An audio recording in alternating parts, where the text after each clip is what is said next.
shop. What's going on, y'all? It's been a little while, hasn't it? Sorry, I've been busy because I've gotten loads of new records here in the shop, which, by the way, I'm in the shop and you're in the shop. So let's get down to it and talk about what's in the shop in this new episode, huh? We're going to start it off with this lady from Detroit. We're talking about Lene Lovich. Who's Lene Lovich, you say? I'm sure you know her by her looks, even if you've never seen her. She heavily influenced the whole goth look amongst girls in the late 70s and early 80s. But actually, Lene Lovich, from Detroit, moved to England when she was about 13 or so, worked odd jobs and whatever, but ended up working with Euro disco king, French disco man, Cerrone. She actually wrote the lyrics for his big hit album, his first big hit album, called Supernature. Erasure would go on to cover that track. And more recently, Goldfrapp named their album Supernature after that. But anyway, Lene Lovich was a forerunner in the whole new wave movement and was one of the original Stiff people who on Stiff Records, she would headline the shows and do all the big Stiff package tours. Really, really popular, some really big hit singles. Mainly her breakthrough single was one called Lucky Number, which I have here. And this EP also has her other big hit, New Toy. New Toy was written by a keyboardist in her band at the time when they were touring around in the late 70s and early 80s, a guy named Thomas Robertson. Thomas Robertson had his fingers in a lot of pies, so to speak. And this Thomas Robertson, he had to change his name because he was concerned about getting confused with a different guy named Tom Robinson. And I happen to have Tom Robinson Band number 2 here in the store. The band broke up 4 months after they released this. This album's kind of cool, produced by Todd Rundgren, that's a good thing. But what's interesting about this, it has another one of Tom Robinson's more popular singles on it called Bully for You. His first breakthrough single was one called 2468 Motorway, which was kind of a pop punk classic that a lot of people liked. So he was very popular at this time. Anyway, what's interesting about Bully for You is the music was actually written by Peter Gabriel and Tom Robinson wrote the lyrics. Tom Robinson at the end of the song repeats the chorus, "We don't need no aggravation. We don't need this aggravation, sorry." Now, the funny thing is, Tom Robinson Band shared the same label and management as Pink Floyd. Does that ring a bell? Because in 1979, Pink Floyd put out their biggest album, or one of their big albums, their biggest hit album, I should say, The Wall. The biggest song on there, Another Break in the Wall Part 2. And you know what that chorus is, right? We don't need no education. Did he steal it from Tom Robinson? Tom thinks so. And if you hear the song, check it out yourself. You can decide. Anyway, back to this guy, Thomas Robertson, i.e. Thomas Dolby. He changed his name to not be confused with Tom Robinson.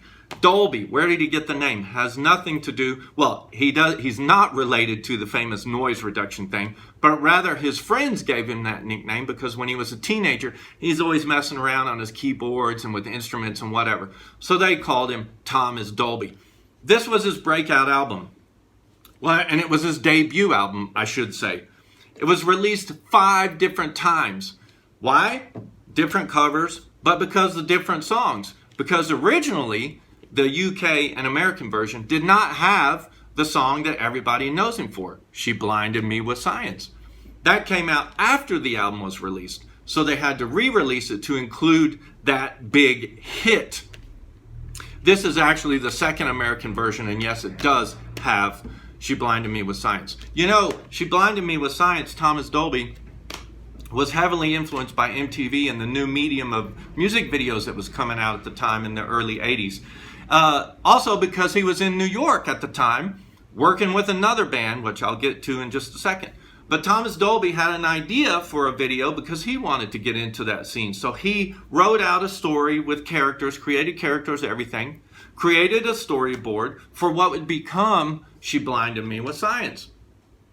When he finished the idea, he went back to the record label and asked them to fund him going back into a studio to record a song to go with the video that he had created. So Thomas Dolby almost had to actually sit there and match up what he was singing to the storyboard so that the song would actually go with the characters and the scenes that he had created. Well, guess what? We all know that. It worked. And everybody knows Thomas Dolby because of that. It opened a lot of doors for him. And mainly because of the catchphrase of science, which a lot of people like to say these days, don't they?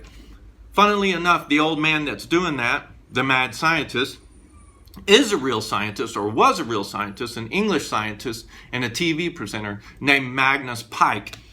It's interesting to know, one of the things that helped this guy, Thomas Dolby, make this album and buy some of his instruments and afford him the luxury to have money to waste to do that thing was because, like I said, he was influenced by MTV, because at that time he was in New York at the time when that happened, because he was recording with these guys, Foreigner. And this is Foreigner's biggest album to date. Of course, it has their biggest hit, I've Been Waiting for a Girl Like You.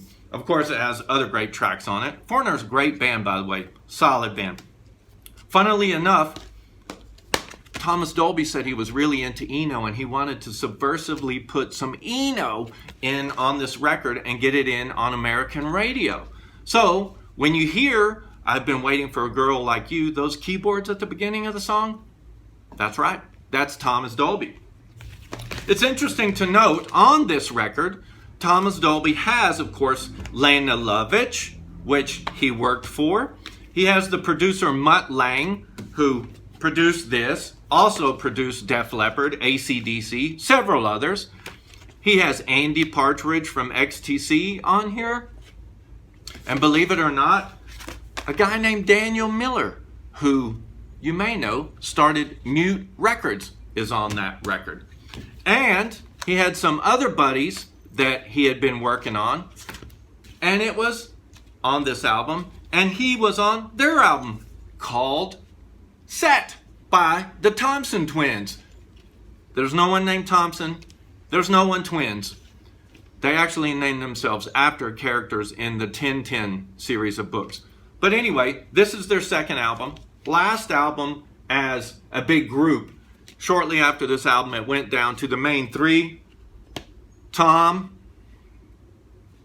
Alana, and Joe. Anyway, Tom felt he needed to write another song for this album to help fill it out. He had no idea what to do. So he sat down one night and just wrote down some throwaway tune he just thought they would use as filler. Guess what? Became a hit. In the Name of Love was the track. It's actually the first song on the album. Became a #1 hit on the dance charts in America. Didn't really do much in the UK, but it did open the door for recognition with these guys. And on the next album, they totally blew up and had 12 or over, slightly over 12 songs go into the top of the charts in the United States and in Britain. That's going to wrap it up for today. I hope you learned something and enjoyed it. I did. I learned a lot. I had no idea Thomas Dolby was playing with Foreigner and changed his name because of this guy, or toured with her. But anyway, now we know how Lene Lovich, Tom Robinson, Thomas Dolby, Foreigner, and Thompson Twins are all linked together. Oh, I forgot to mention, guess what? Tom Bailey and Alana Curry from the Thompson Twins also are on this album. Crazy, isn't it? Hey man, thanks for joining me here, and I always appreciate when you spend time with me. I hope you enjoy these things. I enjoy doing them for you. If you're in town, please come by the shop and check it out. Like I said, got loads of good new stuff in the store. If not, you can always contact me here on Instagram, send me a direct message, or send an email, noisyrecordsmx@hotmail.com. Appreciate it, guys. Everybody take care of themselves. We're almost through this whole big mess. Hope you're doing good. And hey, as always, keep on rocking. Thanks so much. Ciao.